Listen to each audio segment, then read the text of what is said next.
Dear friends, today we are going to talk about the stratigraphical correlation. Part of the definition of a stratigraphic formation is that it should be a mappable unit, and in practice this usually means that the unit can be represented on a map of a scale of 1:50,000 or 1:1 lakh.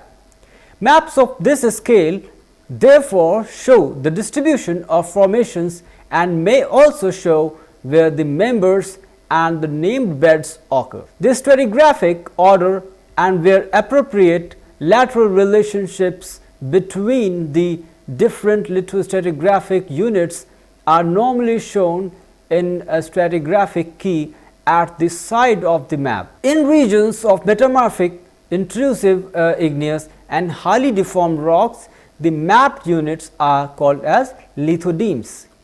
There are no established rules for the colors used for different lithostratigraphical and lithodemic units on these maps, but each National Geological Survey usually has its own scheme. Geological maps that cover larger areas such as whole country or a continent are different. They usually show the distribution of rocks in terms of chronostratigraphic units, that is, on the basis of their age, not lithology.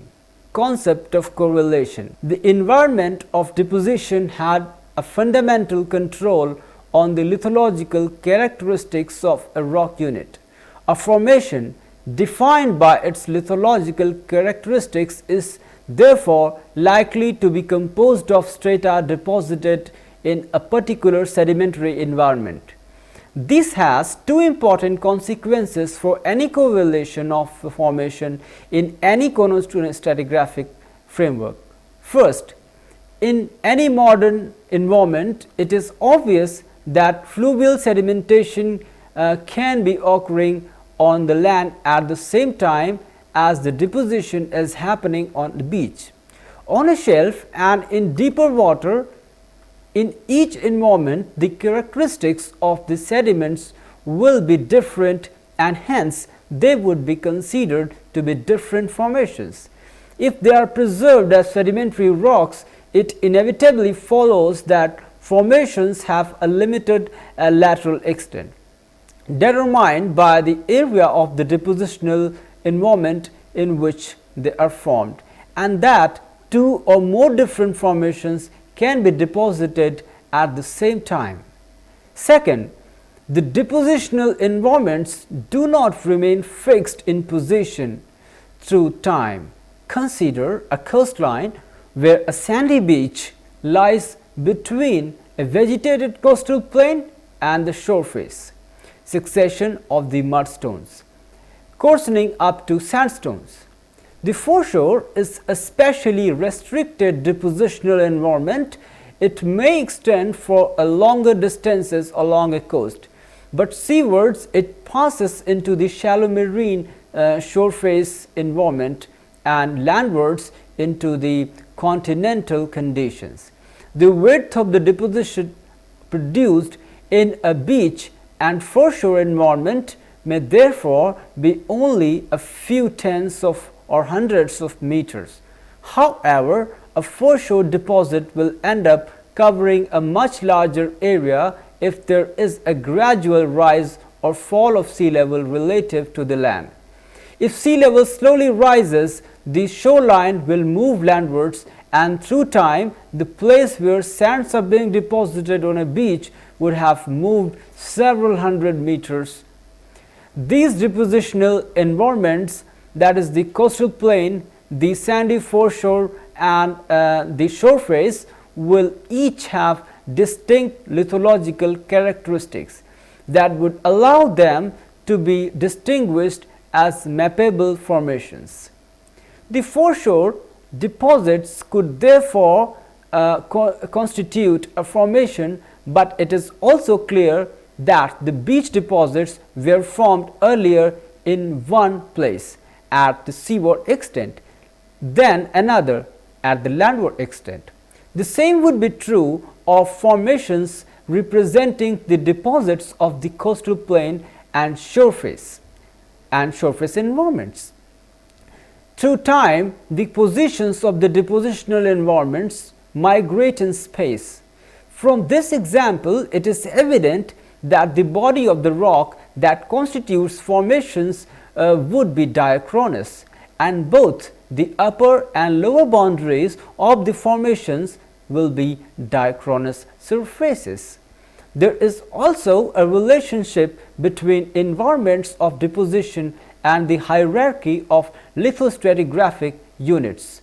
In the case of a desert environment, there may be three main types of deposits: aeolian sands, alluvial fan gravels, and muddy evaporates deposited in an ephemeral lake. Each type of deposits would have a distinctive lithological characteristics that would allow them to be distinguished as three separate formations. But the association of the three could usefully be placed into a group. A distinct change in the environment caused perhaps by the rise of the sea level and marine flooding of the desert area would lead to a different association of deposits, which in lithostratigraphic terms would form a separate group. Subdivisions of the formations formed in this desert environment may be possible if scree deposits around the edge of the basin occurs as a small patches amongst the other facies. When lithified, the scree would form a sedimentary breccia, recognizable as a separate member within the other formations, but not sufficiently widespread to be considered as a separate formation. Stratigraphical correlation. Correlation in stratigraphy is usually concerned with the consideration of the rocks in a temporal framework.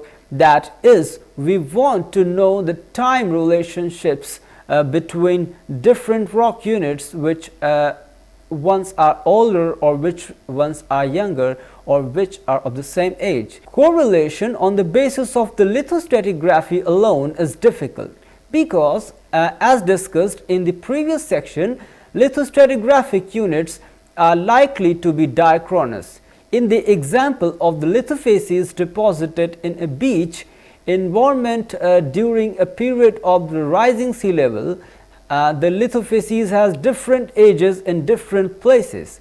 Therefore, the upper and lower boundaries of these lithofacies will cross timelines, that means imaginary lines drawn across the boundary between bodies of rocks which represent a moment in time.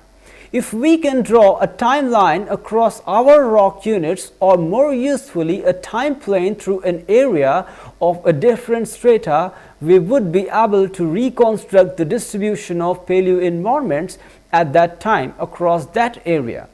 To carry out this exercise of making a paleogeographic reconstruction, we need to have some means of chronostratigraphic correlation, a means of determining the relative age of rock units which is not dependent on their lithostratigraphic characteristics. Radiometric dating techniques provide an absolute time scale but are not easy to apply because only certain rock types can be usefully dated. Biostratigraphy provides the most widely used time framework, relative dating technique that can be related to an absolute time scale, but it often lacks the precision required for reconstructing environments, and in some depositional setting, appropriate fossils may be partly or totally absent. In deserts, for example, paleomagnetic reversal stratigraphy provides timelines events when the Earth's magnetism changed polarity and may be applied in certain circumstances. The concept of sequence stratigraphy provides an approach to analyzing the successions of sedimentary rocks in a temporal framework. In practice, a number of different correlation techniques are used in developing a temporal framework for the rock units. One of the most difficult questions to answer in the sedimentology and stratigraphy is how long did it take to form that succession of rocks? From our observation of sedimentary processes, we can sometimes estimate the time taken to deposit a single bed. A debris flow deposit on an alluvial fan may be formed over a few minutes to hours, and a turbidite in deep water may have been accumulated over hours or days. However, we cannot simply add up the time it takes to deposit one bed in a succession and multiply it by the number of beds. We know from records of modern alluvial fans and deep seas that most of the time there is no sediment accumulating, and that the time between the depositional events is much longer than the duration of each event. In the case of alluvial fan deposits and turbidites, there may be hundreds of thousands of years between the events. If we consider a succession of beds in terms of the passage of the time, most of the time is represented by the surfaces that separate the beds. For example, if a debris flow event lasting 1 hour occurs every 100 years, the time represented by the surfaces between the beds about 1,000,000 times longer than the time taken to deposit the conglomerate. This is not a particularly extreme example. In many environments, the time periods between events are much longer than the events themselves. Floods in the overbank areas of the rivers and the delta tops, storm deposits on the shelves, volcanic ash accumulations, and so on. The exceptions are those places where material is gradually accumulating due to the biogenic activity, such as a coral reef boundstone. A bedding plane therefore represents a gap in the record, a hiatus in sedimentation, and sometimes referred to as a lacuna, which in plural is known as lacunae. Usually we can only guess at how long the hiatus lasted, and our estimate may be at best to the nearest orders of the magnitude, where alluvial fan sedimentation events occurring every 100 years or every 1,000 years. Both are equally possible guesses. There are, however, some features that provides us with clues about the relative periods of time represented by the bedding surfaces. In continental environments, soils form on exposed sediment surfaces, and the longer the exposure, the more mature the soil. Analysis of the paleosols can therefore provide some clues, and we can conclude that every or very mature paleosol profile in a succession would have formed during a long period without sedimentation. In shallow marine environments, the seafloor is bioturbated by organisms, and the intensity of the bioturbation on a bedding surface can be used as an indicator of the length of time before the next depositional event. Sediments on the seafloor can also become partly or wholly lithified if left for a long enough, and it may be possible to recognize firm grounds with associated glossy fungitis type of ichnofauna and hard grounds with a trypanomatous ichnofacies assemblage. Unconformities represent even longer gaps in the depositional record. On continental margins, a sea level fall may expose part of the shelf area, resulting in a period of non-deposition and erosion that will last until the sea level rises again, after a period of time lasting tens to hundreds of thousands of millions of years. This results in an unconformity surface within the strata that represents a time period of that order of magnitude. Plate tectonics results in vertical movements of the crust, and the areas that were once places of sediment accumulation may become uplifted and eroded. Latter, crustal movements may cause subsidence, and the erosion surfaces will become preserved as an unconformity as it is overlain by younger sediment. Unconformity surfaces formed in this way may represent anything from less than a million to a billions of years or more.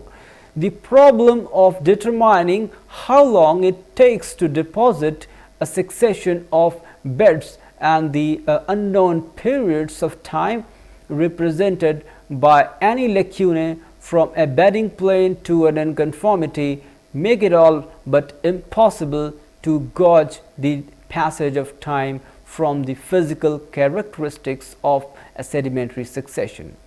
In the 18th and 19th centuries, various different estimates of the age of the earth were made by geologists, and these were all widely different from the 4.5 gigaannum we now know to be the case, because they did not have any way of judging the period of time represented by the rocks in the stratigraphic record.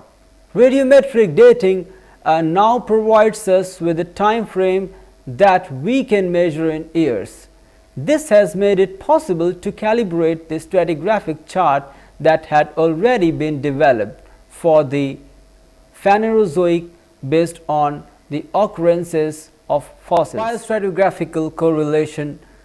Biostratigraphy can provide a high resolution basis for the division of strata and hence a mean of correlating between different successions. Certain conditions are, however, required for the approach to be successful. The first and the most obvious is that the rocks must contain the appropriate fossils. This will be largely dependent upon the environment of deposition, because it may not have been suitable for the critical taxa. The diagenetic history is also relevant because the fossil material may be altered or completely removed by the chemical processes such as mineral replacement or dissolution, or physical processes such as compaction. A second major factor is the relative rate of sedimentation in the successions and the frequency of speciation events. Rapid sediment accumulation and infrequent speciation result in a situation where two thick successions may be shown to lie within the same biozone, but no further subdivision and correlation is possible. It is commonly the case that the rocks being studied contain fossils that have biostratigraphic value but do not contain representatives of the taxa used in the worldwide biostratigraphical zonation scheme for that particular part of the stratigraphical record. This may be because of the provincialism, the tendency for populations to occur only in a limited geographical area, or due to the depositional environment. The fossils found in the deposits of contrasting environments such as muds deposited in an offshore setting compared with a sandy foreshore are likely to be different or on a larger scale due to different climatic conditions at different latitudes. Differences in fossil content due to the provincialism are not related to the environment, but are a result of the geographical isolation of evolutionary lineages.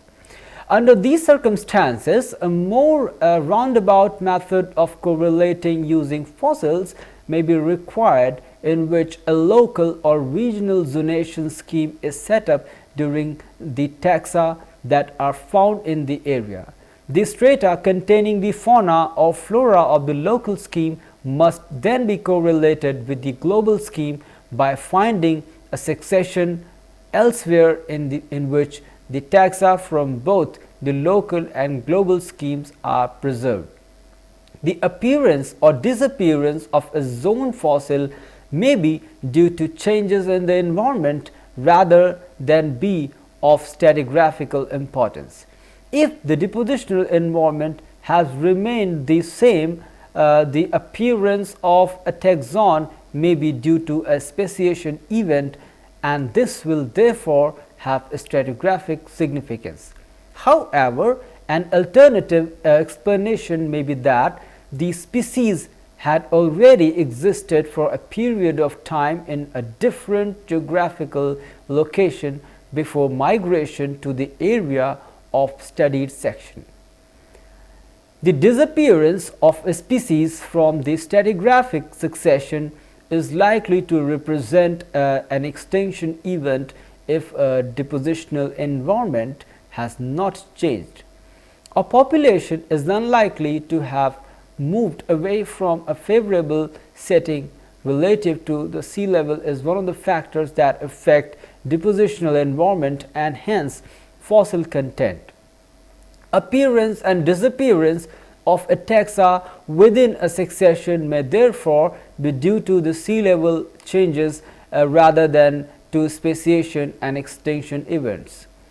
Organisms that are tolerant of different conditions have the widest application and most value as zone fossils. Taxa that are very sensitive to environmental conditions such as corals are only useful in circumstances where environment of deposition has been constant. Graphical correlation schemes. The thickness of a biostratigraphic unit at any place is determined by the rate of sediment accumulation during the time period represented by the biozone. A succession that is considered to have been a site of the continuous STD sedimentation is chosen as the reference section, and the position of biozone markers, appearance and disappearance of the taxa are noted within it. Another vertical succession of the strata containing the same biozone markers can then be compared with this reference section. Tie points are established using the biostratigraphic information, and intermediate levels can be correlated graphically. This approach is particularly effective at identifying changes in rates of sedimentation and recognizing the presence of a hiatus, that is period of erosion or non-deposition in a succession. The recognition of the depositional hiatuses is important in a sequence stratigraphic analysis of the succession and has been used extensively in subsurface correlation. Radiometric dating. Lithostratigraphical techniques do not involve any determination of the age of the rock except in a relative sense of indicating which rock units are younger or older and correlating on the basis of lithological characteristics, does not provide a temporal or time framework for the stratigraphy. The use of fossils to carry out biostratigraphical correlation provides a means of ordering strata on both a large and a small scale and can be used for correlation both locally and regionally. These are the oldest techniques in stratigraphy and still the most widely used, but they have now been supplemented with other approaches that utilize technological advances over the past 100 years. Of these, radiometric dating is the most important because it has provided a temporal framework that is measured in years.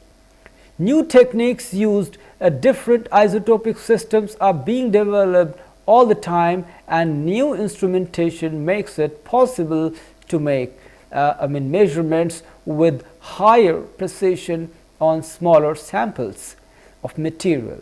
The coverage of these techniques in this chapter provides only the simplest introduction to expanding and increasingly sophisticated approaches to radiometric dating. MagnetoStratigraphy and ChemoStratigraphy also use techniques that have benefited from technological advances with more sensitive magnetometers for measuring the magnetism in the rocks being developed and chemical analysis being carried out to higher precision. Chemostratigraphy. The composition of the sediments is variable, so differences in the mineralogical and chemical character of sedimentary rocks are potentially a way of discriminating and correlating deposits. This approach, known as chemostratigraphy, will work in circumstances where there is variation in mineralogy and hence chemistry of sediments being supplied to the area of sedimentation. That is, there are changes in provenance. Detrital grains in clastic sediments are derived from source areas of high ground around the basin of sedimentation that are being eroded. This is the provenance of the detrital material. Through time, different rock units in the source area are exposed by erosion and the types of clastic material supplied to the basin change. The appearance of new class types in the succession of sediments will mark the time when that new source area lithology was exposed and eroded. A change in class types will result in a change in the bulk chemistry of the deposit. Three main techniques are used.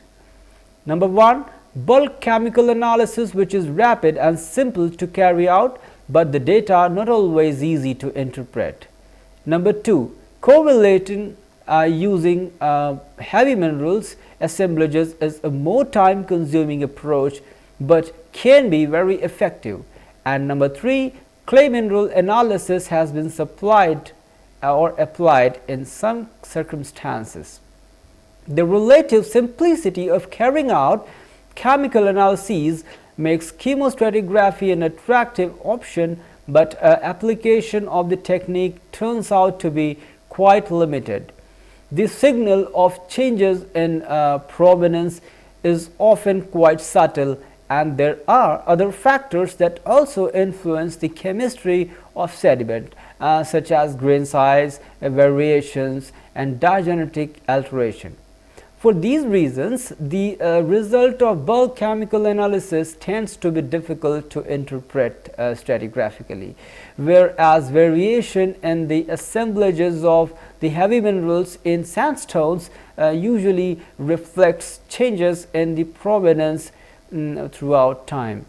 Chemostratigraphy has been used successfully in the packages of the continental deposits that are barren of any fossil and at a finer scale as a means of correlating sandstone beds within subsurface hydrocarbon reservoirs. Magnetostratigraphic correlation.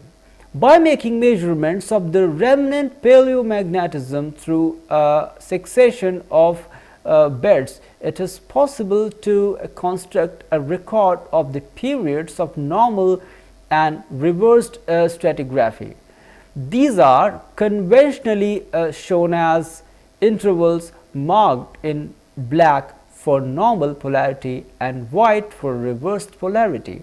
The pattern of reversals in the Earth's magnetic field through time has been established for much of the Phanerozoic, and many reversal events are well dated. In order to tie the pattern measured in an individual succession to the established polarity stratigraphy, it is essential to have some sort of a tie point to the geological time scale. This may be provided by the absolute dating of a unit such as lava within the succession, or biostratigraphic information that can be used to relate a point in the succession to the time scale. An important provision that any time gaps in the record provided by the succession are recognized and accounted for a period of normal or reversed polarity. It may not represent if there is no sedimentation or if the deposits of that period are removed by erosion. Once a reversal stratigraphy has been established in part of a sedimentary basin, correlation within the basin is possible by matching the reversal patterns at other localities. Again, taking any evidence for the breaks in the sedimentary record into the account, the technique is normally only used when other biostratigraphic methods cannot be used or a high resolution stratigraphy is required. MagnetoStratigraphy is often employed in continental successions that lack age diagnostic flora or fauna and which cannot be dated biostratigraphically.